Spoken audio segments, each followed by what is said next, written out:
The voting process. Once you have been identified as the voter you claim to be, you would be given a ballot paper that is stamped at the back, top, and bottom halves in your presence. On the ballot paper, provision is made for you to vote twice. Once at the top section where you vote for the party or group of your choice in the proportional representation component, and once at the bottom section where you vote for the party, group, or individual of your choice in the first past the post or constituency component of the election. Make your mark in the box provided on the right of your choice. After you have voted, fold the ballot paper as shown by the election official, dip the first joint of your right index finger in the ink provided, and place the ballot paper in the ballot box that is there for this purpose. You would then have to peacefully depart the polling station. For more information, contact GCOM on 225-0277-9, 223-9653, email pro@gcom.org.gy, or visit GCOM's website at www.gcom.org.gy.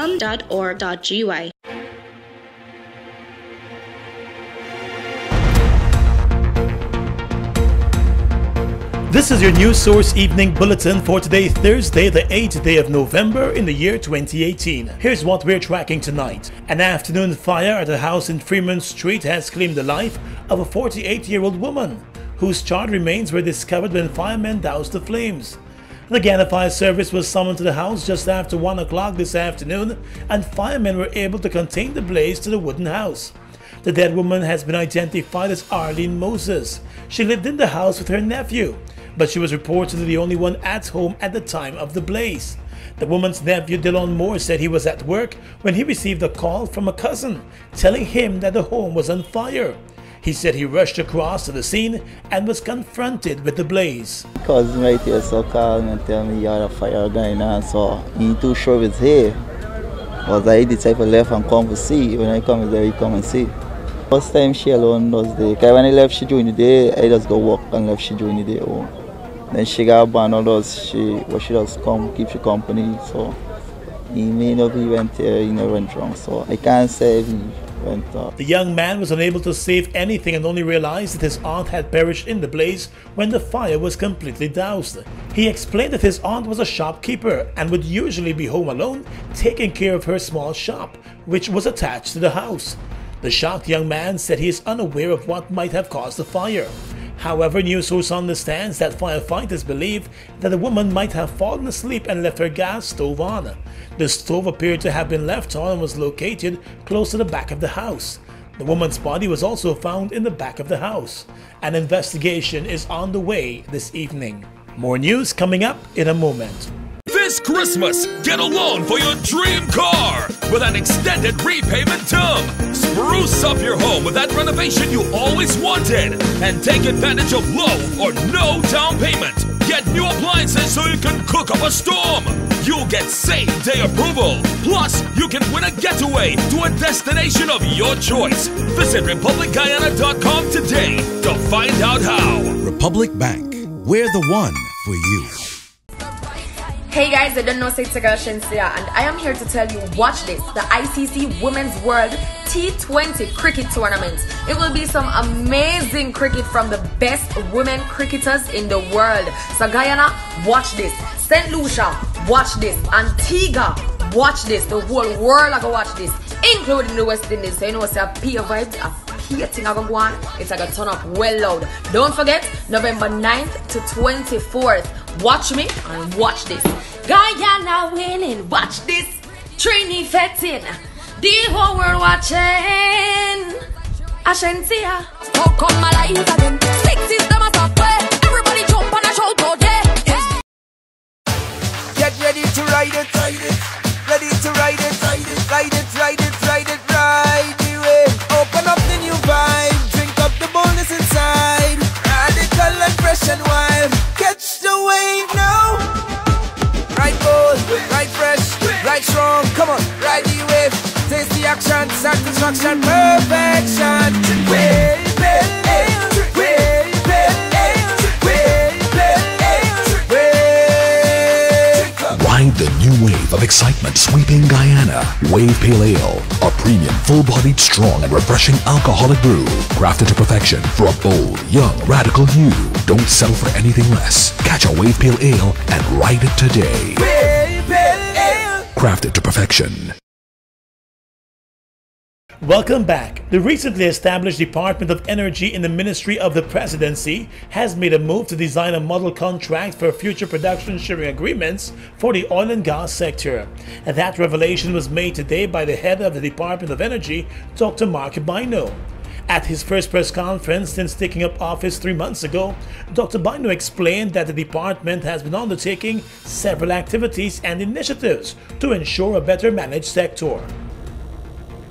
We're designing a new model contract that will be used for future PSAs, as well as elaborating a model toolkit to allow for probabilistic scenario modeling of current and future PSA contracts. The government has come under criticism over the current petroleum sharing agreement with ExxonMobil and other companies involved in the oil sector. There have been calls for Guyana to put better and stronger measures in place for such agreements. When questioned by News Source about what may have triggered the need for model contracts to be developed, Dr. Bino explained that contracts evolve with time and situations and circumstances continue to change. We go back to the Petroleum Agreement of 1986 and we look at potential areas for improvement. What occurred in 1986 and what currently obtains in the 2016 contract may not be the same conditions that obtain going forward. As the good colleague from Starbuck News mentioned, the area has been de-risked.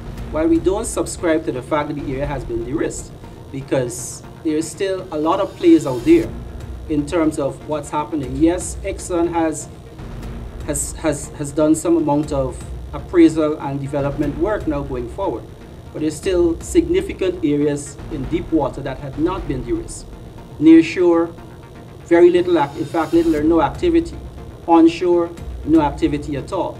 So in short, what we are aiming at is to look at what currently obtains and to build on that. I'm not in a position to speak to what are the exact deficiencies. That's why we're bringing in the requisite expertise to advise thereon. Oil and gas advisor to the Department of Energy and the government, Matthew Wilkes, said model contracts are model contracts and they are the basis for negotiations. Model contracts are model contracts. They're the basis for negotiations, and model contracts are set in the context of the time in which they're introduced. So a model contract that is used to try and attract inward investment at the outset of the petroleum industry is very, very different from a model contract as the industry matures, and very, very different from a very mature industry. So, if you look at around the world, you'll see that model contracts evolve over time. And all that's simply happening here is that this is the right time to evolve the contract. It's been very, very successful at attracting inward investment. And what I'd have to say is you have to contextualize against some other areas in the world. You can have the most advantageous contract for the government out. Doesn't mean that people will invest. And in fact, in many locations, the experience is that you have to balance a contract, because it's no use having the most aggressive contract for the government in the world if no one invests. And for example, there are many locations around the world where oil has been discovered, but it's not even on stream. We've got a very, very fast cycle time here of basically 6 years from discovery to first oil and first revenues for the government. There are many countries where, and I'll give you an example, Uganda. Uganda discovered oil in 2006 onshore, which is a much easier proposition than we're talking here. Yet the oil isn't even flowing today. Now, contextually, they have a very different agreement structure, but that's actually made it much harder for people to invest. So it's the right balance. So when we're reviewing our new model PSA, we're going to review it to attract investment. Yes, we seek to get more revenue in a more progressive contract, but we've also got to bear in mind that, as Mark said, what's right for the deep water is certainly not right for shallow, With regard to the renegotiated ExxonMobil contract, which was done in 2016, Dr. Bino said hindsight is always 2020. He said Guyana has to learn as it moves forward and ensure there is always maximum value for Guyana. The Department of Energy was established back in August as the President shifted the responsibility for the petroleum sector from the Ministry of Natural Resources to his own office. He has said the Department of Energy is expected to eventually become a full government ministry. But at its current stage, it is sourcing experts and putting systems in place as Guyana prepares for entry into the global oil sector. In the health sector, the government of Guyana and USAID are continuing their efforts to step up the fight against malaria in Guyana. Malaria is a mosquito-borne disease that is found in several areas across the country, especially in the interior mining communities. Over the past few years, there has been a resuscitation of efforts to eliminate the disease. This morning, a workshop focusing on insights on malaria opened here in Georgetown, with Minister within the Ministry of Public Health, Dr. Karen Cummings, saying that Guyana is one of the 18 countries in the Americas which have committed to eliminating malaria by developing sustainable, robust policies and strategies. It is important to note or to acknowledge that even though a significant component of the resources needed to drive the elimination efforts comes from the government of Guyana, this vision of a country free of malaria would not be possible without the strong support of key partners such as USAID, the Global Fund, PAHO, WHO, and among others. We, the citizens of Guyana, are cognizant of the fact that success is better facilitated through different partnerships, some of which have extended to the community levels where efforts have targeted the social mobilization of community members. Dr. Cummings also announced that the National Malaria Program in the Ministry of Public Health is currently implementing interventions that target the delivery of services at the community level. As part of the program, the ministry has been building the capacity of miners and loggers to test and treat themselves for malaria in the mining communities. U.S. Ambassador to Guyana Perry Holloway told the workshop that the U.S. government has been helping countries like Guyana adapt malaria prevention programs and initiatives. Here in Guyana, the Breakthrough Action Team is partnering with the Ministry of Health and many of you in this room today to design programs to expand access to testing and treatment for malaria among miners and the surrounding communities, to identify the drivers of malaria transmission and develop action plans to stop it. We are also supporting PAHO, the Pan American Health Organization, to conduct therapeutic efficacy studies and provide other malaria prevention and treatment technical assistance. The workshop is examining and studying the results of a research on malaria in Guyana that was done by the Ministry of Public Health and the USAID Breakthrough Action Project. The Ministry of the Presidency has announced that President David Granger continues to rest comfortably following an intensive series of tests by specialist doctors in Cuba. Although the release did not provide a diagnosis or details of an illness that the president may be suffering from, it states that he has responded satisfactorily to medical interventions over the past week and is recovering well. The statement, which was issued last evening, also reported that clinical analyses are still incomplete, and it is expected that the Guyana Embassy in Havana, Cuba, will issue a statement when enough evidence is available.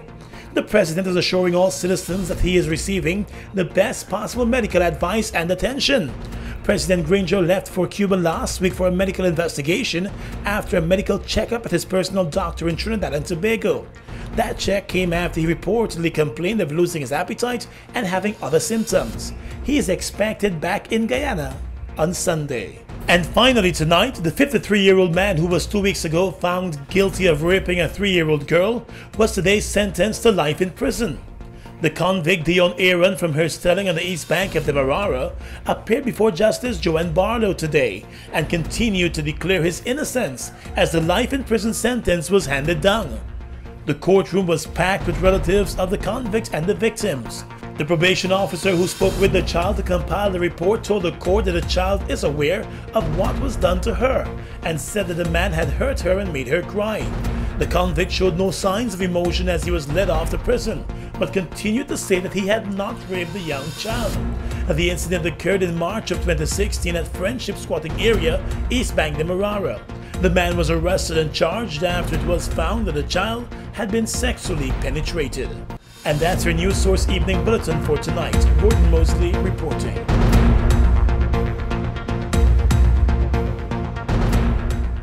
The voting process. Once you have been identified as the voter you claim to be, you would be given a ballot paper that is stamped at the back, top, and bottom halves in your presence. On the ballot paper, provision is made for you to vote twice. Once at the top section where you vote for the party or group of your choice in the proportional representation component, and once at the bottom section where you vote for the party, group, or individual of your choice in the first past the post or constituency component of the election. Make your mark in the box provided on the right of your choice. After you have voted, fold the ballot paper as shown by the election official, dip the first joint of your right index finger in the ink provided, and place the ballot paper in the ballot box that is there for this purpose. You would then have to peacefully depart the polling station. For more information, contact GCOM on 225-0277-9, 223-9653, email pro@gcom.org.gy, or visit GCOM's website at www.gcom.org.gy.